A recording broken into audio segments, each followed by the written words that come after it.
Deyir, bir dəfə bir kişi həccə getmək istəyir.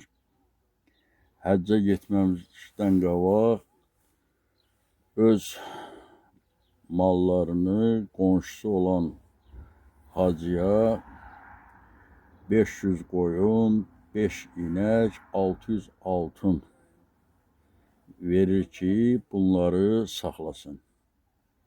Kişi gedər həccə, ziyarətini eləyər, qayıdıb gələndən sonra gedər qonşusu hacının yanına ki, hacı, mən ziyarətimi eləyib qayıtmışam, indi mənim mallarımı geri qaytar günər.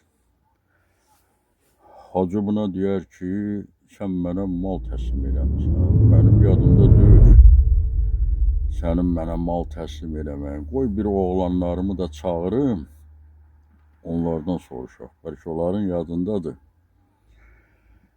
Kişinin də 8 oğlu var imiş, bunun 7'si gedib həcc ziyarətini eləyib qayıtmışmış, biri isə getməmişmiş.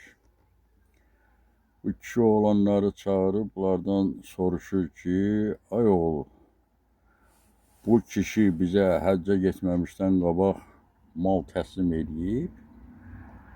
Oğlanlar deyər ki, yox baba, bu bizə maliyyat verməyib, bizim yadımıza gəlmir.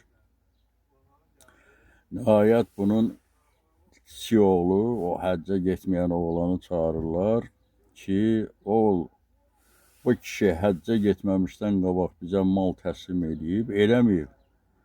Deyir, hə baba, o həccə getməmişdən qabaq bu kişi bizə 500 qoyun, 5 inək, 600 altın vermişdi. Bunun atası nə ilac qalar, gətirib bunun mallarını verər.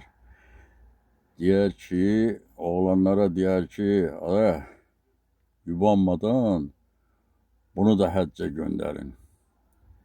İndi qardaş, o insanın ki, əqidəsində nadürüstlük varsa, onun həccə getməməsinin heç bir dəxli yoxdur.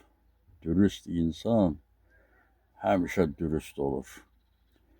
Ona görə mən arzu edərdim ki, bizim insanlar hamısı dürüst insanlar olsunlar, haqqa nahaq olmasınlar. Allah bizi belə nadürüstlüklərdən uzaq eyləsin. Diqqətinizə görə çox sağ olun.